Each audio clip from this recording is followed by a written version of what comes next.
आवाज अगर आ रही है तो एक बार सभी लोग कमेंट कर दीजिए। स्टार्ट करते हैं। देखिए पहला क्वेश्चन आपसे कह रहा है, निम्नलिखित में से किसने 1857 के विद्रोह को दबाने के लिए अंग्रेजों को सहायता प्रदान नहीं की। चलिए वन को ऑप्शन देना है। आपका जो आंसर है यहाँ पर है राइट क्या हो जाएगा। सभी लोग यहाँ पर जवाब देंगे और आपसे कह रहा है कि निम्नलिखित में से किसने 1857 के विद्रोह को दबाने के लिए अंग्रेजों को सहायता प्रदान नहीं किया। किसने नहीं किया था, आपका आंसर में से क्या हो जाएगा। चलिए भाई जवाब देना है। आपका जो आंसर इनमें से राइट इनमें से क्या हो जाएगा। चलिए जवाब लगभग सबके आ गए हैं। यहाँ पर ऑप्शन बी हो जाएगा, अवध की जो बेगम हजरत महल है। ठीक है, याद रखिएगा जो अवध की बेगम हजरत महल थी भैया, इन्होंने तो भाई क्या किया था, विद्रोह को और सहायता किया था। मतलब अंग्रेजों की सहायता थोड़ा किया था, विद्रोह किया था। और ये लखनऊ से थे, लेकिन अंग्रेजों की सहायता ग्वालियर के सिंधिया ने किया, हैदराबाद के निजाम ने भी किया, भोपाल के सिकंदर बेगम ने किया, है ना। तो ऑप्शन जो आपका बी नंबर जिसका आ रहा है यहाँ पर राइट हो जाएगा। ठीक है ना। चलिए आगे बढ़ते हैं। क्वेश्चन आपसे अगला पूछा गया है, कह रहा है मौर्य अर्थव्यवस्था मुख्य रूप से निर्भर थी। चलिए बताना है कि जो मौर्य अर्थव्यवस्था है वो आपकी किस पर निर्भर थी, यहाँ पर जवाब देना है। चलिए मौर्य अर्थव्यवस्था, देखिए आपका जवाब यहाँ पर टू का ऑप्शन जो आ रहा है, लगभग काफी लोगों के जवाब आ रहे हैं। आपका जो आंसर है इनमें से राइट क्या हो जाएगा। चलिए टू का ऑप्शन ए नंबर, देखिए कृषि पर आधारित है। यहाँ पर जो ऑप्शन आ रहा है ए नंबर है राइट हो जाएगा। कृषि पर जो आधारित है, यहाँ पर आंसर आपका ए नंबर है राइट हो जाएगा। और यहाँ पर अगर आपसे पूछे कि मौर्य है ना, मौर्य वंश का संस्थापक कौन था। अगर हम आपसे पूछे कि मौर्य वंश का जो संस्थापक था इनमें से कौन था, आप कहेंगे कि चंद्रगुप्त मौर्य इस वंश का संस्थापक था। दोस्तों याद रखिएगा। यहाँ पर आगे बढ़ते क्वेश्चन आपसे दिया गया है कि मुगल शासन के दौरान एक कोतवाल की सही भूमिका क्या थी। यहाँ पर जवाब देना है कि मुगल शासन के दौरान एक कोतवाल की सही भूमिका क्या थी। थ्री को ऑप्शन देना है। आप कहेंगे सर थ्री को ऑप्शन देखा जाए तो यहाँ पर जो आपका कानून और व्यवस्था बनाए रखने वाला जो काम करता था वो कोतवाल करता था। मतलब ऑप्शन जो आपका है डी नंबर है यहाँ पर राइट हो जाएगा। कानून और व्यवस्था बनाए रखना आपका आंसर है राइट हो जाएगा। यहाँ पर आगे बढ़ते हैं। क्वेश्चन दिया गया है, महात्मा गांधी भारत के विरुद्ध थे। दोस्तों आपको जवाब देना है कि महात्मा गांधी जो थे वो भारत के विरुद्ध थे, लेकिन किस प्रकार से विरुद्ध थे, आपको आंसर देना है। चलिए यहाँ पर जो आपका आंसर है इनमें से राइट क्या हो जाएगा। चलिए 4 नंबर में, और 4 की अगर बात करते हैं तो ऑप्शन में से क्या बनेगा। चलिए यहाँ पर ऑप्शन देखिए बी नंबर, तीव्र औद्योगिकरण, है ना। गांधी जी नहीं चाहते थे कि नहीं हाँ बहुत ज़्यादा औद्योगिकरण हो जाए, क्योंकि शायद गांधी जी को नॉलेज नहीं था कि नहीं हाँ अगर औद्योगिकरण नहीं होगा तो विकास नहीं होगा। लेकिन गांधी जी चाहते थे कि हमारे कुटीर उद्योग को बढ़ावा मिले, है ना। जो हाथ से बनी निर्मित आपकी वस्तुएं होती हैं उन पर गांधी जी चाहते थे। इसके कारण जो ऑप्शन है आपका बी नंबर है यहाँ पर हो जाएगा। यहाँ पर आगे बढ़िए। क्वेश्चन आपसे अगला पूछा गया है कि सिंधु सभ्यता के इनमें से किन स्थलों में से जलाशयों के साक्ष्य मिले हैं। यहाँ पर जो आप देना है, जलाशय के जो साक्ष्य मिले वो आपके कहाँ से मिले हैं, यहाँ पर आंसर क्या हो जाएगा। 5 का ऑप्शन यहाँ पर हो जाएगा। याद रखिएगा ऑप्शन यहाँ पर लगभग देखा जाए 5 का ऑप्शन बी, ये आपके धौलावीरा जिसका भी ऑप्शन आ रहा है बिल्कुल राइट हो जाएगा धौलावीरा। अगर हम आपसे पूछे भैया धौलावीरा है कहाँ पर, कितने लोग जवाब दे सकते हैं। चलिए आज हमने यहाँ पर आप लोगों का टेस्ट ले रहे हैं, जल्दी से बताइए कि धौलावीरा है कहाँ पर। जल्दी से कमेंट करें धौलावीरा कहाँ पर मिलेगा, जल्दी से बताइएगा धौलावीरा है कहाँ। अगर यहाँ पर आप 5% लोग जवाब दे देते हैं तो समझेंगे कि आप लोगों का कुछ ना कुछ तैयारी है। कुछ कह रहे हैं हरियाणा में है, भैया हरियाणा में नहीं है। याद रखिएगा कि जो धौलावीरा है गुजरात के कच्छ में आपका रण पे मिलता है। जेपी जोशी ने इसकी खोज किया था। देखा जाए तो धौलावीरा से दोस्तों याद रखिएगा कि मृदभांड, कुल्हाड़ी, सेलखड़ी, मुहरा आदि आपके पाए गए हैं। तो ऑप्शन बी नंबर है राइट हो जाएगा। यहाँ पर आगे बढ़िए। क्वेश्चन आपसे दिया गया है, कह रहा है वैशाली में द्वितीय संगीति द्वारा संचालित की गई थी। लाजवाब क्वेश्चन है और हमेशा पूछा जाता है, पढ़े भी आप लोगों ने हैं। तो चलिए बताइएगा कि द्वितीय जो संगीति थी संचालित की गई थी, संचालित मतलब किसके समय में, यहाँ पर देखिए 6 नंबर में। जवाब लगभग सभी का आ गया है और आपके ऑप्शन को लॉक करते हैं। ऑप्शन यहाँ पर राइट क्या हो जाएगा, आप कहेंगे sir B number option lock कर दीजिएगा। काला अशोक के समय हुई थी, है ना। क्या थी, काला अशोक के समय। अगर हम आपसे पूछे कि सर ये बताइए पहली बौद्ध संगीति किसके समय हुई, दूसरी बौद्ध संगीति किसके समय हुई, यहाँ पर तीसरी किसके समय हुई और चौथी किसके समय, क्या आप लोग बता सकते हैं। अगर बता सकते हैं क्रम से आप लोग स्थान का नाम लिख दीजिए। यहाँ पर अगर आपसे पूछे प्रथम बौद्ध संगीति जो हुई थी वो किसके समय, तो आप कहेंगे आजाद शत्रु के समय। किसके समय, आजाद शत्रु के समय हुई थी। कहाँ पर, आपके राजगृह में हुई थी, राजगृह में। अगर पूछे दूसरी तो आप कहेंगे सर दूसरा तो अभी आपने पढ़ा है, काला अशोक के समय हो गई, है ना, और ये हुई थी आपके वैशाली में। कहाँ पर? वैशाली में। अगर पूछे तीसरी जो आपकी हुई थी ये कहाँ पर, तो आपके अशोक के समय हुई थी। और अगर पूछे अशोक के समय हुई थी कहाँ पर, तो आप कहेंगे सर अशोक के समय पाटलिपुत्र में हुई थी, पाटलिपुत्र में, ठीक है ना। अगर पूछे चौथी जो आपकी हुई थी वो कनिष्क के समय हुई थी। किसके समय? कनिष्क के समय। और ये कहाँ पर हुई थी, तो आपके कुंडल वन आपके कश्मीर में हुई थी, है ना। तो इस प्रकार से चारों आपको याद रखना है और यहां से क्वेश्चन बनता ही बनता है। चलिए बहुत अच्छे, अगला क्वेश्चन बताइए। अगला पॉइंट आपका ध्यान देना है, क्वेश्चन नंबर 7। प्रसिद्ध हस्ती और उनसे संबंधित संगठन का सही संयोजन आपको चुनना है। क्वेश्चन नंबर आपसे 7 है, कह रहा है सही संयोजन आपको बताना है। भाई दिया है हिंदुस्तान सोशलिस्ट रिपब्लिकन एसोसिएशन, दिया गया है एनी बेसेंट। क्या दिया है? Annie Besant. तो ये बताइए क्या ये सही दिया गया है क्या? यहाँ पर एनी बेसेंट तो नहीं किया है, क्योंकि एनी बेसेंट ने थियोसॉफिकल सोसाइटी किया था। तो वही यहाँ से आपका ये पॉइंट आपका गलत हो जा रहा है। सत्य शोधक समाज ज्योतिबा फूले, बिल्कुल ऑप्शन राइट है आपका, जो भी आ रहा है बिल्कुल राइट हो जाएगा। दोस्तों यहाँ पर थियोसॉफिकल देखिए अभी हमने बताया था थियोसॉफिकल एनी बेसेंट होता है, सरोजिनी नायडू तो आपकी है नहीं है। यहाँ पर है जो आपका पूना सार्वजनिक सभा था ये भी आपका इनमें से गलत है, क्योंकि महादेव गोविंद रनाड़े थे। याद रखिए जो पूना सार्वजनिक सभा था इसमें से आपके महादेव गोविंद रनाड़े थे। तो यहाँ पर गलती ये हुई, ऑप्शन क्या हो गया? मात्र बी नंबर है राइट हो गया है। चलिए आगे बढ़ते हैं। क्वेश्चन आपसे अगला पूछा गया है, कह रहा है भारत में सांप्रदायिक निर्वाचन का जनक किसे कहा जाता है। यहाँ पर जवाब देना है कि भारत में सांप्रदायिक निर्वाचन का जनक किसे कहा जाता है। आपको ऑप्शन क्या हो जाएगा? क्वेश्चन नंबर 8 ऑप्शन लॉक किया जाए। यहाँ पर जो आपका आंसर है, यहाँ पर आंसर इनमें से राइट क्या हो जाएगा? यहाँ पर देखिए क्या हो जाएगा 8 नंबर में। जवाब की अगर बात करते हैं दोस्तों, ये है आपके लॉर्ड मिंटो, है ना। याद रखिएगा 8 का जो ऑप्शन बनेगा यहाँ पर आपका क्या बन जाएगा? तो लॉर्ड मिंटो ने दोस्तों याद रखिएगा कब? 1909 में। कितने में? 1909 में सांप्रदायिक चुनाव की शुरुआत किया था दोस्तों, याद रखिएगा। यहाँ पर मुसलमानों को अलग निर्वाचक मंडल प्रदान किया था मुसलमानों के लिए, ठीक है ना। आगे बढ़िए, क्वेश्चन आपसे अगला पूछा गया है कि इंडिया डिवाइडेड पुस्तक के लेखक कौन है। इंडिया डिवाइडेड पुस्तक के लेखक इनमें पूछा गया है, और भैया आपका जवाब इनमें से क्या हो जाएगा? India divided. और ये क्वेश्चन आपका इतनी बार पूछा गया है कि शायद सभी लोग जवाब दे सकते हैं, है ना। अगर सभी लोग जवाब दे सकते हैं तो बड़ी अच्छी बात है कि इसका जवाब देखते हैं यहाँ पर सबके जवाब अच्छे आ रहे हैं कि नहीं आ रहे हैं भाई। चलिए 9 का ऑप्शन देखिए, यहां पर याद रखिएगा डॉक्टर राजेंद्र प्रसाद, जिसका भी ऑप्शन आया है राइट हो जाएगा doctor Rajendra Prasad. India divided आपका आंसर है राइट हो जाएगा। अगर पूछे कि अब्दुल कलाम आजाद, क्या अब्दुल कलाम आजाद इन्होंने भैया एक लिखा था पुस्तक इंडिया विंस फ्रीडम। क्या? इंडिया विंस फ्रीडम इनकी पुस्तक आपकी बहुत बार पूछा गया है। इंदिरा गांधी की एक पुस्तक है माई तुठ, है ना, माई तुठ, ये आपकी इंदिरा गांधी की है। जवाहरलाल नेहरू की अगर पूछे जाए तो विश्व इतिहास भारत की खोज, ये जवाहरलाल नेहरू की थी, ठीक है। आगे बढ़िए, क्वेश्चन आपसे दिया गया है, कह रहे इनमें से किसके द्वारा दिल्ली सल्तनत में एकता प्रणाली को संस्थागत रूप से यहां पर शुरू किया गया था। जवाब देना है एकता प्रणाली जो शुरुआत की और किसने शुरू किया था। 10 नंबर ऑप्शन यहां पर लॉक कर दिया जाए भाई, जल्दी से कमेंट करें। चलिए बहुत अच्छे, सुंदर प्रयास, अति सुंदर। दोस्तों यहाँ पर देखिए 10 नंबर का ऑप्शन बनेगा ए नंबर इल्तुतमिश, जिसका भी ऑप्शन आ गया है इल्तुतमिश, जिसका भी ऑप्शन आ रहा है बिल्कुल सही जवाब हो जाएगा इल्तुतमिश हो जाएगा। दोस्तों यहाँ पर जो चहलगामी, है ना, क्या जो चहलगामी व्यवस्था था वो आपकी किसने? तो आपके इल्तुतमिश ने ही यहाँ पर शुरुआत की थी दोस्तों, याद रखिएगा, ठीक है ना। यहाँ पर आगे बढ़ते हैं, क्वेश्चन दिया गया है कि विश्व को कितने प्रमुख टाइम जोन में विभाजित किया गया है। विश्व को कितने प्रमुख टाइम जोन में विभाजित किया गया है, इसका आंसर आपका जो बनेगा राइट इनमें से क्या हो जाएगा। चलिए दोस्तों यहां पर जो आपका आंसर है यहां पर 11 नंबर में वो ऑप्शन क्या हो जाएगा? तो आप कहेंगे सर ऑप्शन जो आपका सी है 24 जो आ रहा है बिल्कुल सही जवाब आ रहा है ना, कोई डाउट नहीं है, बहुत ही बेहतर है ऑप्शन बनेगा यहां पर आपका सी नंबर है राइट हो जाएगा। यहां पर आगे बढ़ते हैं, क्वेश्चन आपसे अगला पूछा गया है कि भारत की मानक यमोत्तर रेखा आपकी जो है वो आपकी कौन सी है। भारत की यमोत्तर मानक रेखा जो आपकी है वो आपकी इनमें से कौन सी है। यहाँ पर जो आप देना है आपका जो आंसर बनेगा यहाँ पर राइट क्या हो जाएगा। चलिए यहाँ पर 12 नंबर में, और 12 की अगर बात करते हैं तो दोस्तों ऑप्शन यहाँ पर हो जाएगा 82.5 पूर्वी देशांतर। क्या हो जाएगा? 82.5 पूर्वी देशांतर जो ऑप्शन आ रहा है यही आपका जवाब यहाँ पर राइट हो जाएगा 82.5।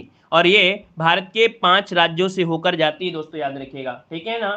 भारत के 5 राज्यों से होकर जाती है, ऑप्शन आपका ये नंबर है राइट हो जाएगा। चलिए यहाँ पर आगे बढ़ते हैं, क्वेश्चन आपसे अगला पूछा गया है, कह रहा है अरावली पर्वत श्रेणी में सबसे ऊंचा शिखर कौन सा है?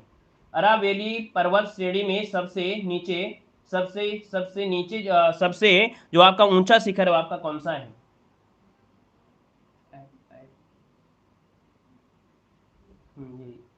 ये बगल वाला। चलिए देखिए यहाँ पर 13 नंबर की अगर बात करते हैं तो ऑप्शन में से क्या हो जाएगा? C number. याद रखिए अरावली जो आपका है गुरु शिखर है ना, गुरु शिखर जो कि आप देख सकते हैं राजस्थान में आपका है। तो ऑप्शन में से राइट क्या हो जाएगा? यहाँ पर जो आप देना है, यहाँ पर देना है ऑप्शन क्या हो जाएगा? चलिए यहाँ पर सी हो गया। आगे बढ़िए, क्वेश्चन दिया गया है कि उस जंगल का नाम बताइए जिसे पृथ्वी ग्रह के फेफड़े के रूप में यहाँ पर जाना जाता है। यहाँ पर जो आप देना है आपका जो आंसर है इनमें से राइट क्या हो जाएगा? चलिए यहाँ पर जो आप देना है, चलिए देखिए 14 नंबर में जवाब देखा जाए तो आपका आंसर इनमें से क्या हो जाएगा? तो ऑप्शन सी हो जाएगा। याद रखिए अमेजन वर्षावन, ठीक है ना, याद रखिएगा अमेजन वर्षावन जो आपका आंसर है, यहां पर जवाब इनमें से क्या हो जाएगा? चलिए यहां पर सी नंबर अमेजन वर्षावन हो गया। आगे बढ़ते, क्वेश्चन आपसे दिया गया है निम्नलिखित में से किस राज्य में यूरेनियम खनन भंडार पाए जाते हैं? चलिए यहाँ पर जो आप देना है आपका जो आंसर है यहाँ पर राइट क्या हो जाएगा? तो आपका हमें जो यूरेनियम खनन भंडार पाए जाते हैं, कहाँ पर पाए जाते हैं? चलिए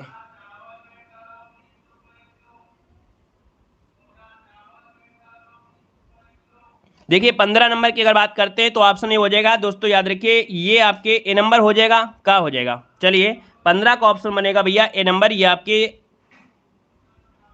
एक मिनट, इसके ऑप्शन जो आपके हैं कुछ 15 का जो ऑप्शन है यहाँ पर देखा जाए 15 नंबर में वो ऑप्शन ए नंबर है, यहाँ पर राजस्थान। कह रहा है यूरेनियम खंडा जो आपके पाए जाते हैं यूरेनियम वो कहाँ पाए जाते हैं? तो आपके राजस्थान में, झारखंड में।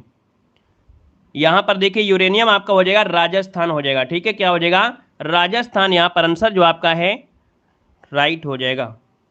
लेकिन ऑप्शन में, हाँ देखिए यहाँ पर याद रखिएगा कि आंध्र प्रदेश है ना, यहाँ पर याद रखिएगा कि इसमें दिक्कत क्या है? दिक्कत ये है कि भैया जो झारखंड है, झारखंड वो पहले नंबर पे आता है जो कि ऑप्शन में नहीं है ना। यहाँ पर आंध्र प्रदेश की अगर बात करें, आंध्र प्रदेश ये दूसरे नंबर पे आएगा जो कि ऑप्शन में नहीं है। जब नहीं है तब आपका स्थान आएगा कौन है? यहाँ पर राजस्थान हो जाएगा। इसलिए थोड़ा डाउट हो रहा था कि भाई जो ऑप्शन है वो देखना है थे, मिल ही नहीं रहा है ना। तो याद रखिएगा झारखंड पहले स्थान पर, आंध्र प्रदेश दूसरे स्थान पर है, हाँ, और इसके बाद राजस्थान इसके बाद आता है। इसका मतलब जो ऑप्शन में दिया गया है ऑप्शन में कौन लगाएंगे? ऑप्शन ए नंबर लगा देंगे, ठीक है। चलिए आगे बढ़ते हैं। क्वेश्चन दिया गया है कि भारत में नई आर्थिक नीति कब अपनाई गई थी? भारत में नई आर्थिक नीति जो अपनाई गई वो आपकी कब अपनाई गई थी? क्वेश्चन नंबर 16, ऑप्शन को लॉक किया जाए। यहाँ पर देखिए क्वेश्चन आपका हमेशा पूछा जाता है, ये है आपका 1991 जो कि ऑप्शन है यहाँ पर आपका राइट आंसर बी नंबर है, राइट हो जाएगा भी, ठीक है। चलिए आगे बढ़िए, क्वेश्चन आपसे अगला पूछा गया है। यहाँ पर दिया गया है कि प्लांट इकोनॉमिक्स फॉर इंडिया के लेखक कौन है? बताना है कि प्लांट इकोनॉमिक्स फॉर इंडिया के जो लेखक हैं यहाँ पर राइट क्या हो जाएगा? चलिए यहाँ पर जो आप देना है आपका जो आंसर है इनमें से राइट क्या होगा? चलिए यहाँ पर देखिए 17 नंबर में, और 17 का जो ऑप्शन आ गया है वो आपका ये नंबर है। याद रखिएगा ये है आपके एम विश्वेश्वरैया, ठीक है, क्या हो जाएगा? एम विश्वेश्वरैया। यहाँ पर आंसर राइट क्या हो जाएगा? एम विश्वेश्वरैया। चलिए यहाँ पर देखिए आपका आंसर हो गया ना ये नंबर। चलिए आगे बढ़ते, क्वेश्चन दिया गया है कि किस पंचवर्षीय योजना का उद्देश्य गरीबी उन्मूलन था?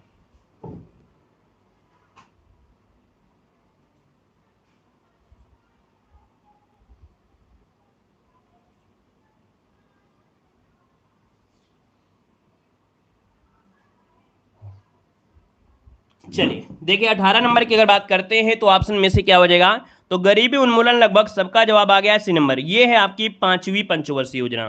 पांचवी पंचवर्षीय योजना मतलब जो ऑप्शन आपका है सी नंबर है, यहाँ पर राइट हो जाएगा। और आगे बढ़िए, क्वेश्चन आपसे अगला पूछा गया है, कह रहा है भारत में जीएसटी कब लागू की गई थी?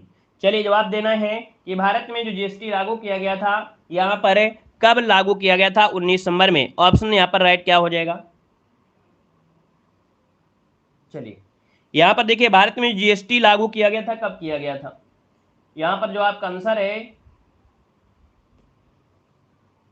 नंबर पड़ा होगा 4। देखिए 19 नंबर जो ऑप्शन आ गया है यहाँ पर डी नंबर आपका जवाब हो जाएगा, याद रखिए 2017। क्या हो जाएगा? 2017। याद रखिए भारत में जीएसटी लागू किया गया 2017 में लागू किया गया था। और दोस्तों यहाँ पर देखिए, यहाँ पर देखा जाए सबसे पहले जो आपकी जीएसटी है, क्या अगर पूछे कि सबसे पहले जीएसटी है ना के लिए जो राज्य लागू अपनाया था, या कह सकते हैं राज्य हामी भरा था, आपके असम। यहाँ पर आगे बढ़िए, क्वेश्चन आपसे अगला पूछा गया है कि फसल बीमा योजना में से कौन सही नहीं है? फसल बीमा योजना में से कौन सही नहीं है? यहाँ पर आंसर है, यहाँ पर राइट क्या हो जाएगा? चलिए देखिए 20 नंबर में, और अब आप देखिए ध्यान दीजिएगा 20 नंबर में पहला पॉइंट आपसे कह रहा है कौन सही नहीं है। व्यापक फसल बीमा योजना 2015 दिया गया है। हमने कहा 2015 तो नहीं है, क्योंकि यहाँ पर है आपका 1985। क्या हो जाएगा? 1985 हो जाएगा, ठीक है ना। यहाँ पर ये वाला पॉइंट भी सही है ना। जो कृषि बीमा है ये आपका 1999 2000, संशोधित राष्ट्रीय 2010-16, प्रधानमंत्री फसल में 2016, मतलब गड़बड़ी आपकी ए नंबर पे आपकी थी। अगला क्वेश्चन आपसे दिया गया है कि कोई विधेयक धन विधेयक है या नहीं, इसका निर्णय कौन करता है? चलिए कॉपी करके टेलीग्राम पे, चलिए कोई विधेयक धन विधेयक है या नहीं, इसका निर्णय कौन करता है? क्वेश्चन नंबर है यहाँ पर 21। 200 से स्टार्ट है, 150 हुए, पॉलिथीन 150, ठीक है पड़ा है, 150 से स्टार्टिंग हुई है, ठीक है रहना। चलिए देखिए 21 नंबर है, और 21 का जो ऑप्शन है यहाँ पर आपका बी नंबर है। याद रखिए लोकसभा अध्यक्ष, जिसका भी ऑप्शन आ रहा है यहाँ पर आपका आंसर है बी नंबर है, राइट हो जाएगा बी नंबर। चलिए पीडीएफ ओपन कर रहे थे ना अगले क्लास की, इसलिए यहाँ पर क्योंकि लेट में आया है इस वजह से पीडीएफ भी आपकी अगली ओपन करना है ना। चलिए पंचायतों को संवैधानिक दर्जा प्रदान किया गया था। यहाँ पर जो आंसर देना है वो आपका 22 नंबर में ऑप्शन राइट क्या हो जाएगा? यहाँ पर जो पंचायतों को जो दर्जा दिया गया है ना, ये किस तहत दिया गया था, कौन से आर्टिकल के तहत? चलिए भाई देखिए आपका 22 नंबर में लगभग देखा जाए जवाब सबका सही है। याद रखिएगा अनुच्छेद 243, याद रखिए पंचायतों को दिया गया है, पंचायतों को जो संवैधानिक दर्जा मिला था वो 243 को ऑप्शन राइट हो जाएगा। यहाँ पर आपका बी नंबर हो जाएगा, ठीक है। चलिए यहाँ पर आइए अगले को, यहाँ पर देखिए अगला क्वेश्चन दिया गया है, कह रहा है सूची फर्स्ट को सूची सेकंड से यहाँ पर सुमेलित करना है 23 नंबर में। और 23 की अगर हम बात करते हैं तो देखिए संविधान का जो भाग ये दिया गया है ना, कुल मिला के देखा जाए जो आपका ये भाग आपका है ए वाला, ये किसके तहत होता है? आप कहेंगे पंचायत के बारे में होता है ना। यहाँ पर ये जो आपका है पंचायत के बारे में होगा, तो यहाँ पर पंचायत कहाँ पर है? आपके 3 में आपका हो गया। संविधान का भाग जो आपका दिया गया है 8वां, ये किससे संबंधित है? आप कहेंगे सर संघ राज्य क्षेत्र से है। इसका मतलब आपका यहाँ पर संघ राज्य क्षेत्र जो पहला आपका हो गया, यहाँ पर पहला पॉइंट हो जाएगा। भारतीय संविधान का जो आपका ये पॉइंट दिया गया है ना 4 का ए, ये किससे संबंधित है? तो आपके मूल कर्तव्य से दिया गया है, और मूल कर्तव्य जो आपका दिया गया वो आपका 4 दिया गया है। संविधान का भाग जो आपका ये दिया गया है ये किससे संबंधित है? तो आप कहेंगे नगर पालिका से है, नगर पालिका जो कि आपका 2 होगा। तो देखिए आपका आंसर में से क्या है? यहाँ पर देखिए ऑप्शन क्या हो जाएगा 23 नंबर में, तो 23 का ऑप्शन यहाँ पर ये हो जाएगा, देखिए 3 1 4 2 इसका आंसर है, राइट हो जाएगा, ठीक है। चलिए दिख नहीं रहा है, कमेंट कर ही रहे हैं। अरे थोड़ा सा स्क्रीन बढ़ा लिया करे, क्वेश्चन जब बड़ा हो जाता है तो हमारी मजबूरी है, क्या करें उसमें। इतना भी नहीं कि ना दिखता हो, ऐसा भी है कि नहीं दिखता है, बिल्कुल नहीं दिख रहा है, बिल्कुल नहीं दिख रहा है। बताओ अपने मोबाइल की कसम खा जाओ कि बिल्कुल दिख ही नहीं रहा था, हम समझ जाएंगे कि आपको नहीं दिख रहा, क्योंकि हमारे मोबाइल में तो दिख रहा था। अपने अपने मोबाइल की कसम खा जाओ कि हाँ बिल्कुल सजी दिख ही नहीं रहा था क्वेश्चन। चलिए यहाँ पर बताइए राज्य के नीति निर्देशक तत्व के अधीन निम्नलिखित में से कौन सा एक उपबंध नहीं है? यहाँ पर जवाब देना है, आपका आंसर है यहाँ पर क्या हो जाएगा 24 नंबर में। तो 24 में देखिए कह रहा है एक नीति निर्देशक तत्व के अधीन आपका नहीं है, और नीति निर्देशक में आपका नहीं है तो थोड़ा ध्यान दीजिएगा। कह रहा है काम करने की मानवीय दशाओं का उपबंध दिया गया है। फिर 6 वर्ष से कम आयु के बच्चों की प्रारंभिक बाल्यावस्था में देखभाल शिक्षा को उपबंध दिया गया है। भारत के सभी लोगों में सामंजस्य और सामूहिक भाईचारे की प्रवृत्ति को बढ़ाना। कुल मिला के देखा जाए 24 नंबर में जो ऑप्शन सी है ये आपका दोस्तों नीति निर्देशक, ये कह रहा है नीति निर्देशक के अधीन में से आपका है, जो कि आर्टिकल नंबर आपका ये आता है 42 में। किस में आता है? 42 में आता है, याद रखिएगा। यहाँ पर आगे बढ़ते हैं, क्वेश्चन आपसे दिया गया है कि दिनेश गोस्वामी समिति का संबंध किससे था? दिनेश गोस्वामी समिति का जो संबंध था वो आपकी किससे था? आप कहेंगे सर ये जो निर्वाचन सुधार है ना, निर्वाचन सुधार है ना, इससे संबंधित था आपका दिनेश गोस्वामी समिति। ऑप्शन जो आपका है बी नंबर है राइट हो जाएगा। यहाँ पर आगे बढ़िए, क्वेश्चन आपसे दिया गया है निम्नलिखित में से बेकिंग सोडा का रासायनिक नाम क्या है। चलिए भाई जवाब दीजिएगा कि बेकिंग सोडा का जो रासायनिक नाम है इनमें से कौन है। यहाँ पर आंसर है राइट क्या हो जाएगा ये। यहाँ पर देखिए जवाब दीजिए 26 नंबर में, तो यहाँ पर ऑप्शन सी याद रखिए सोडियम बाइकार्बोनेट जिसका ऑप्शन आ रहा है, सोडियम बाइकार्बोनेट जिसका ऑप्शन आ रहा है सी नंबर है यहाँ पर राइट हो जाएगा। याद रखिएगा सोडियम बाइकार्बोनेट जिसका आंसर है राइट हो जाएगा। यहाँ पर आगे बढ़िए, क्वेश्चन आपसे अगला पूछा गया है, कह रहे इलेक्ट्रॉन की जो खोज किया वो किसने किया था। थोड़ा फास्ट तरीके से हो जाते हैं भाई, है ना, थोड़ा फास्ट तरीके से सॉल्व करेंगे। इलेक्ट्रॉन की जो खोज किया वो किसने किया था। आप कहेंगे सर इलेक्ट्रॉन की अगर हम बात कर लेते हैं तो इलेक्ट्रॉन की जो खोज किया था वो जे थॉमसन ने किया था। किसने किया था, जे थॉमसन। जो ऑप्शन है यहाँ पर ए नंबर है, यहाँ पर जे थॉमसन आपका आंसर राइट हो जाएगा। अगर हम आपसे पूछे कि सर जी गोल्डस्टीन ने क्या किया था, गोल्डस्टीन ने क्या किया था, तो गोल्डस्टीन और रदरफोर्ड जिसे कहते हैं इन्होंने प्रोटॉन की खोज किया था। किसकी, प्रोटॉन की। अगर दोस्तों यहाँ पर आपसे पूछे चैडविक ने क्या किया, तो चैडविक ने न्यूट्रॉन की खोज किया था। तो ऑप्शन इसका ये नंबर हो गया। नेक्स्ट क्वेश्चन को आते हैं। क्वेश्चन दिया गया है कि एक हार्स पावर कितने वाट के बराबर होता है। एक हार्स पावर जो होता है कितने वाट के बराबर होता है, तो याद रखिए इसका ऑप्शन क्या हो जाएगा, यहाँ पर 746 वाट इसका आंसर है राइट हो जाएगा। तो आपका जवाब बनेगा ए नंबर है, बन जाएगा 746 वाट। ठीक है, आगे बढ़िएगा कि प्रकाश वर्ष किसकी इकाई है। प्रकाश वर्ष किसकी इकाई है, यहाँ पर आंसर है आपका जवाब इनमें से क्या होगा, जल्दी से बताइए। प्रकाश वर्ष की अगर बात करते हैं तो ऑप्शन बनेगा यहाँ पर बी नंबर दूरी। क्या हो जाएगा, दूरी। जिसका भी ऑप्शन आ रहा है बिल्कुल राइट हो जाएगा। अगर हम आपसे पूछे एक प्रकाश वर्ष बराबर होता कितना है, क्या आपको याद है, जल्दी से बताइए। अगर आपको याद है कि एक प्रकाश वर्ष बराबर जो कितनी दूरी होती है, तो आप कहेंगे एक प्रकाश वर्ष बराबर 9.46 इंटू 10 की घाते यहाँ पर 15 मीटर होता है, याद रखिएगा। यहाँ पर आगे बढ़ते क्वेश्चन दिया गया है नींबू में बहुतायत में होता है। अब आप बताइए नींबू में क्या मिलेगा। आप कहेंगे सर नींबू में जो होता है वो विटामिन सी होता है। विटामिन सी जो कि ऑप्शन मिल गया है यहाँ पर ये नंबर है आपका राइट हो जाएगा। ठीक है ना, यहाँ पर विटामिन ए किस में मिलता है, तो विटामिन ए मिलता है अगर आप गाजर खाते हैं, है ना, यहाँ पर आम खाते हैं, इनमें मिल जाएगा। यहाँ पर आगे बढ़िए, क्वेश्चन आपसे अगला पूछा गया है उच्छावास का सही संविच्छेद इनमें से क्या है। उच्छावास का जो संविच्छेद है इनमें से राइट क्या हो जाएगा, यहाँ पर ऑप्शन को लॉक किया जाए। चलिए भाई जवाब देना है।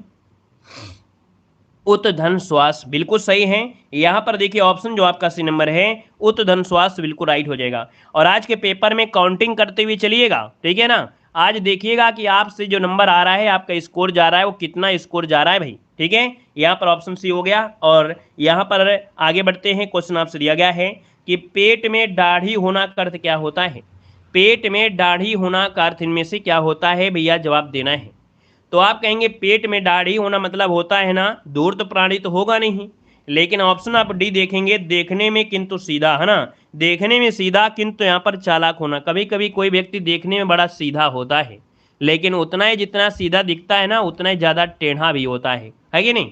तो यहाँ पर आप कहेंगे सर ऑप्शन जो आपका डी आ गया है ये बिल्कुल आपका आंसर है, राइट हो गया है। अगला क्वेश्चन दिया गया है जहाँ पहुँचा ना जा सके, जहाँ पहुँचा ना जा सके उसे क्या कहते हैं। तो भाई जहां पहुंचा ना जा सके उसे कहते हैं अगम्य। क्या कहते हैं, अगम्य कहते हैं। ऑप्शन सी हो जाएगा। अगर पूछे सर जी ये बताइए दुर्गम क्या होता है, दुर्गम होता है जहां जाना कठिन हो। क्या, जहां जाना कठिन हो, ठीक है ना। और भैया यहाँ पर सुगम, जहां जाना आसान उसे सुगम कहते हैं। अगला क्वेश्चन बताना है। क्वेश्चन दिया है मृगेंद्र का पर्यायवाची बताना है। मृगेंद्र का पर्यायवाची शब्द इनमें से क्या है, 39 को ऑप्शन देना है, आपका आंसर क्या होगा। तो आप कहेंगे सर मृगेंद्र जो आपका है शार्दुल हो जाएगा। क्या हो जाएगा, यहाँ पर मृगेंद्र दत्त शार्दुल जो कि ऑप्शन बनेगा यहाँ पर ए नंबर है राइट हो जाएगा। वनराज, मृगराज, शार्दुल, केहरी, केसरी, ये आपका हो जाएगा। और अगले क्वेश्चन को आते हैं। क्वेश्चन दिया गया है कि अतिवृष्टि का विलोम शब्द इनमें से क्या है। अतिवृष्टि का विलोम शब्द इनमें से कौन सा हो जाएगा। क्वेश्चन नंबर 40 ऑप्शन को लॉक किया जाए। तो भैया मतलब अतिवृष्टि दिया है ना, तो भाई अतिवृष्टि मतलब ज्यादा बारिश हो गई, तो इसका मतलब अनावृष्टि कर दीजिए। और अनावृष्टि है ऑप्शन आपका सी नंबर है, जो कि जवाब देखिए सबके आ रहे हैं, बिल्कुल फास्ट आ रहे हैं। और आते क्वेश्चन दिया गया है अमरोहा ढोलक जिसे हाल ही में भौगोलिक संकेत टैग प्रदान किया गया है, अर्थात जो जीआई टैग दिया गया है अमरोहा ढोलक, है ना, तो ये अमरोहा कहाँ पड़ता है।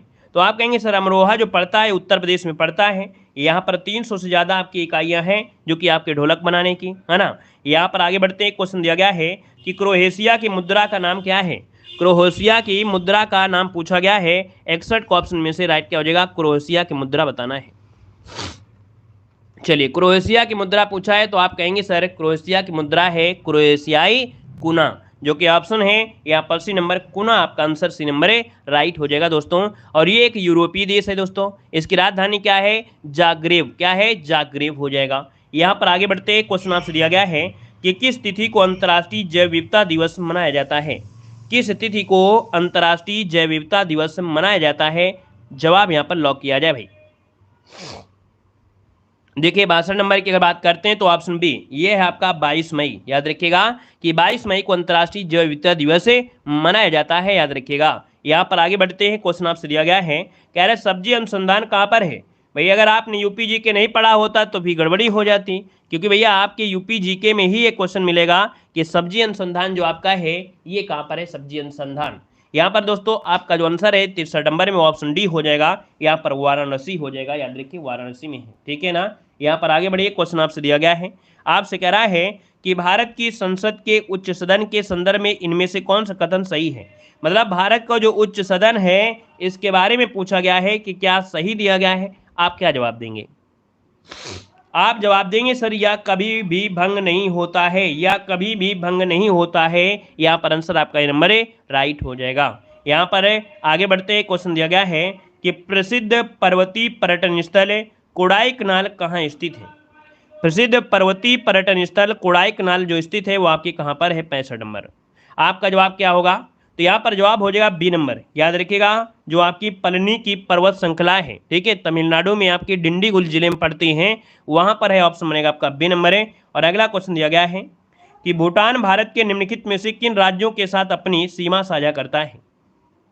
दोस्तों 66 नंबर की अगर बात करते हैं तो दोस्तों ऑप्शन क्या हो जाएगा, सिक्किम, पश्चिम बंगाल, असम और अरुणाचल प्रदेश, है ना। ये जो आपका भूटान है वो सिक्किम के साथ, पश्चिम बंगाल के साथ, असम के साथ और अरुणाचल प्रदेश के साथ सीमा साझा करता है, ऑप्शन बी बनेगा। अगला क्वेश्चन बताइएगा कि मड़ई महोत्सव निम्नलिखित में से किस राज्य में मनाया जाता है।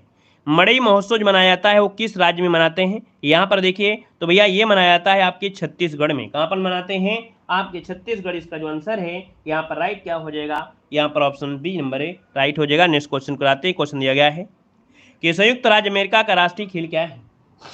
संयुक्त राज्य अमेरिका का राष्ट्रीय खेल पूछा गया है और 68 का जो ऑप्शन बनेगा इनमें से राइट क्या हो जाएगा भाई। चलिए आप कहेंगे सर संयुक्त राज्य अमेरिका का देखा जाए तो आपका ये जो आपका है बेसबॉल है और इसमें प्लेयर की संख्या कितनी होती है, 9 होती है। कितनी, 9 होती है दोस्तों, याद रखिएगा, ठीक है। यहाँ पर आगे बढ़ते हैं, क्वेश्चन आपसे दिया गया है कि अंतर्राष्ट्रीय न्यायालय का मुख्यालय कहाँ पर स्थित है। अंतर्राष्ट्रीय न्यायालय का मुख्यालय पूछा गया है और आपका आंसर क्या होगा, तो ये हो जाएगा द हेग। क्या हो जाएगा, द हेग, जो कि आपके नीदरलैंड में है ना। और यहाँ पर आगे बढ़ते हैं, क्वेश्चन दिया गया है कि फियरलेस गवर्नर पुस्तक के जो लेखक हैं या लेखक हैं वो आपके हैं कौन, यहाँ पर आंसर देना है। चलिए फियरलेस गवर्नेंस, ये भैया ऑप्शन डी हो जाएगा आपका किरण बेदी। क्या हो जाएगा, किरण बेदी जो ऑप्शन है यहाँ पर राइट आंसर हो जाएगा। किरण बेदी भारत की पहली महिला IPS अधिकारी भी रही हैं, ठीक है ना। किरण बेदी हैं ये भारत की पहली महिला IPS अधिकारी हैं। यह पॉइंट कैसा आ गया है, अब आपको ध्यान में, है ना, बिल्कुल ध्यान से सुनते जाना है। हम 2 बार शब्दों को बोलेंगे, अपने कान में फीड करते जाना है। देखो दिया गया है समाधि स्थल, प्रमुख व्यक्ति और आपकी तिथि। तो तिथि तो आपसे नहीं पूछा जाएगा, लेकिन आपको पूछा जाएगा प्रमुख व्यक्ति और उनकी समाधि स्थल। देखिए राजघाट अगर पूछे, राजघाट भैया किसका समाधि स्थल है, तो आपके महात्मा गांधी का है। वहीं पर चैत्य भूमि जो आपका है VR अम्बेडकर की आपकी राजभूमि है, मतलब यहाँ पर क्या हुआ था, समाधि स्थल है। महाप्रयाग घाट दोस्तों डॉक्टर राजेंद्र प्रसाद के क्या है, समाधि स्थल है। यहाँ पर शांतिवन में दोस्तों याद रखिए जवाहरलाल नेहरू की समाधि स्थल है, आपके शांतिवन है। विजय घाट दोस्तों याद रखिए लाल बहादुर शास्त्री क्या है, विजय घाट है, और वहीं पर शक्ति स्थल आपकी इंदिरा गांधी है ना, शक्ति स्थल आपके किसके हैं, तो आपके इंदिरा गांधी के है, याद रखिएगा। और इंदिरा गांधी की डेट आप याद रख लीजिएगा, इंदिरा गांधी के 31 अक्टूबर 1984, ये डेट आपको जरूर याद रख लेना है, ठीक है ना। और आगे बढ़िए, क्वेश्चन आपसे अगला पूछा गया है किसान घाट, है ना। तो दोस्तों किसान घाट ये चौधरी चरण सिंह है दोस्तों, जो किसानों के लिए बहुत ही अपना पूरा समय व्यतीत करते थे, अर्थात सबसे ज्यादा लगाव जो था किसानों से था। वीरभूमि जो दोस्तों आपका है, वीरभूमि ये आपके राजीव गांधी से है। वहीं पर स्मृति स्थल ये आपके अटल बिहारी वाजपेयी की, तो याद रखिएगा अटल बिहारी वाजपेयी क्या है, स्मृति स्थल है। वहीं पर दोस्तों अभय घाट किसका है, मोरारजी देसाई का है। और निगम बोध घाट ये आपके अरुण जेटली के हैं। तो दोस्तों यहाँ पर अटल बिहारी वाजपेयी, मोरारजी देसाई, अरुण जेटली ये नए आपके हैं, इसको पहले आपको ऐड नहीं किया गया था, अब ऐड हो गया है। तो स्मृति स्थल अटल बिहारी वाजपेयी, अभय घाट मोरारजी देसाई, और निगम बोध आपके अरुण जेटली हो जाएगा, ठीक है। और ये जो कि अरुण जेटली का निधन हुआ था 2019 में। अगला देखो दिया है भारत के जलमार्ग, जो कि अभी क्वेश्चन आपको पढ़ने को मिला था कि भारत का सबसे लंबा जलमार्ग कौन सा है। तो भारत का सबसे लंबा जलमार्ग कौन सा है, तो राष्ट्रीय जलमार्ग फर्स्ट, जो कि प्रयागराज से हल्दिया के लिए जाता है, प्रयागराज से हल्दिया तक के लिए जाता है। वहीं पर देखें राष्ट्रीय जलमार्ग जो आपका 2 है, ये दूसरे नंबर का सबसे बड़ा आपका है वाटर हाईवे, ये सादिया से धुबरी, जो कि आपके ब्रह्मपुत्र नदी पर आपका चलता है। यहाँ पर देखो दिया गया राष्ट्रीय जलमार्ग 3, जो कि आपकी कोल्लम से कोट्टमपुरम है। राष्ट्रीय जलमार्ग 4 जो कि आपके काकीनाडा से मरक्कानामा में है, ठीक है, यही ज्यादा पूछे जाते हैं। अगला आइएगा भारत के प्रमुख बंदरगाह में। देखिए भारत का प्रमुख बंदरगाह में पॉइंट आपसे दिया है कि प्रायद्वीपीय भारत के 13 बड़े बंदरगाहों में से पश्चिमी घाट तट पर 6 बंदरगाह उसकी अवस्थित इस प्रकार है। क्वेश्चन डायरेक्ट पूछेगा कि आपके पश्चिमी घाट पर यहाँ पर कौन सा बंदरगाह है। तो दोस्तों ये पश्चिमी घाट आपका है, यहाँ पर देखिए महाराष्ट्र, जो कि मुंबई में मुंबई बंदरगाह हो गया। महाराष्ट्र में ही आपका नाहवा सेवा बंदरगाह, जो कि मुंबई बंदरगाह के ट्रैफिक को कम करने के लिए नाहवा सेवा बंदरगाह बनाया गया था, जो कि इलेक्ट्रॉनिक तौर पर आपका है। वहीं पर गुजरात में कौन सा है, तो गुजरात में है कांडला बंदरगाह, गुजरात में कांडला बंदरगाह है। गोवा में कौन है, मार्म गोवा बंदरगाह, है ना, और यहाँ पर गोवा में हो गया। अगला है कोचीन में, और मतलब केरल में, तो केरल में कौन है, तो आपका कोचीन बंदरगाह। तो बस आपको याद रखना है ये जो आपके बंदरगाह हैं वो आपके कैसे हैं, पश्चिमी घाट पर स्थित आपके बंदरगाह हैं। आगे बढ़िए, क्वेश्चन आपसे अगला पूछा गया है कि प्रायद्वीपीय भारत के पूर्वी तट पर स्थित बंदरगाह और उनकी स्थिति। अब ये क्या है, आपके पूर्वी घाट पर आना है, और पूर्वी घाट आपका कौन सा है, ये वाला है। तो दोस्तों यहाँ पर देखिए तमिलनाडु में, और दोस्तों तमिलनाडु में कौन सा है, तो यहाँ पर तूतीकोरिन है। क्या है, तूतीकोरिन है। और ये आपका कहा जा सकता है कि ये भी आपका टेक्नोलॉजी से है, पूर्णतः टेक्नोलॉजी से बना हुआ ये बंदरगाह आपका कौन सा है, तमिलनाडु वाला हो जाएगा। यहाँ पर तमिलनाडु में एक चेन्नई बंदरगाह भी है, चेन्नई बंदरगाह, और वहीं पर आपका एन्नौर बंदरगाह है। तो याद रखिए तमिलनाडु में 3, तूतीकोरिन, चेन्नई बंदरगाह, एन्नौर बंदरगाह। आंध्र प्रदेश की अगर बात करते हैं तो आंध्र प्रदेश में कौन है, विशाखापट्टनम बंदरगाह, ये आपके आंध्र प्रदेश में है। दोस्तों यहाँ पर उड़ीसा में कौन सा है, तो उड़ीसा में है पारादीप बंदरगाह। पूछेगा पारादीप बंदरगाह कहाँ पर है, तो आपके उड़ीसा में है। और अगला आपसे पॉइंट आपसे कह रहा है, अगला पॉइंट आपसे दिया गया है कौन सा, पश्चिम बंगाल में। तो दोस्तों पश्चिम बंगाल में कौन है, कोलकाता, जो कि आपका हल्दिया, क्या कोलकाता में हल्दिया बंदरगाह आपका है। अब देखो दिया गया है कि पोर्ट ब्लेयर बंदरगाह भारत का एकमात्र बंदरगाह है जो कि केंद्र शासित प्रदेश अंडमान निकोबार में स्थित है। क्वेश्चन अगर पूछे कि केंद्र शासित प्रदेश में एकमात्र बंदरगाह कौन सा है, तो ये पोर्ट ब्लेयर बंदरगाह है, याद रखिएगा। वहीं पर देखिए जवाहरलाल नेहरू बंदरगाह का दूसरा नाम क्या है, नाहवा सेवा बंदरगाह है, जो कि आपके महाराष्ट्र मुंबई में आपका है। आगे बढ़िए, अगला पॉइंट आपका दिया गया है प्रमुख देशों के महत्वपूर्ण स्मारक। देखिए हमने बताया है कि डेली की क्लास आपको लेना है, हम डेली क्लास के अंत में कुछ ना कुछ ऐसे जरूर पॉइंट बताते हैं कि आपको स्टैटिक जीके की आवश्यकता नहीं है कि अलग से आपको पढ़ना पड़े। हमारे मॉडल पेपर देखने का मतलब है कि आपको पूर्णतः तरीके से तैयार करना है। देखो दिया गया स्मारक और दिया है स्थान। यहाँ पर देखो ताजमहल कहाँ पर है, तो आप कहेंगे आगरा, जो कि भारत में है। वहीं पर देखो दिया गया है statue of liberty, statue of liberty कहाँ पर है, तो आपके न्यूयॉर्क, जो कि आपके अमेरिका में है। वहीं पर ग्रेट वॉल, महान दीवार, ये कहाँ पर है, तो आपके चीन में है। कहाँ पर है, चीन में है। झुकी हुई मीनार दोस्तों ये कहाँ पर है, तो पीसा, जो कि आपके इटली में है, पीसा जो कि इटली में है। और इस झुका होने का कारण क्या है, कभी कभी पूछा जाता है कि जो झुकी हुई मीनार है अभी भी गिर नहीं रही है, अभी भी क्या है, ये गिर नहीं रही है। इसका कारण क्या है? तो दोस्तों इसका जो गुरुत्वीय केंद्र है वो उसके बीच, मध्य बीच में है ना। मध्य बीच में होने के कारण ये गिर नहीं रही है। जिस दिन इसका केंद्रता बाहर हो जाएगा ये गिर जाएगी। यहाँ पर आगे बढ़िए, अगला पॉइंट दिया गया है कि पिरामिड कहाँ के प्रसिद्ध है। भाई पिरामिड आपने पढ़ा होगा, ये पिरामिड जो आपके प्रसिद्ध है ये कहाँ के, गीजा, जो कि आपके मिस्र में है। अगला है ओपेरा हाउस। दोस्तों ओपेरा हाउस ये कहाँ पड़ता है, आपके सिडनी में। कहाँ पर है, आपके सिडनी, जो कि ऑस्ट्रेलिया में है। अगला एफिल टावर। एफिल टावर कहाँ पर है, पेरिस, जो कि आपके फ्रांस में है। अगला दोस्तों यहाँ दिया है पार्थनन। पार्थनन ये आपके एथेंस में है, आपके यूनान में है। पवन चक्की, दोस्तों याद रखिएगा, क्वेश्चन पूछेगा, जो पवन चक्कियों का शहर अर्थात पवन चक्की जो आपके हैं यहाँ पर, याद रखिएगा ये डेनमार्क में है। याद रखिएगा पवन चक्की जो आपके किंडर डिज्ग या तो आप तो डेनमार्क आपसे डायरेक्ट पूछेगा।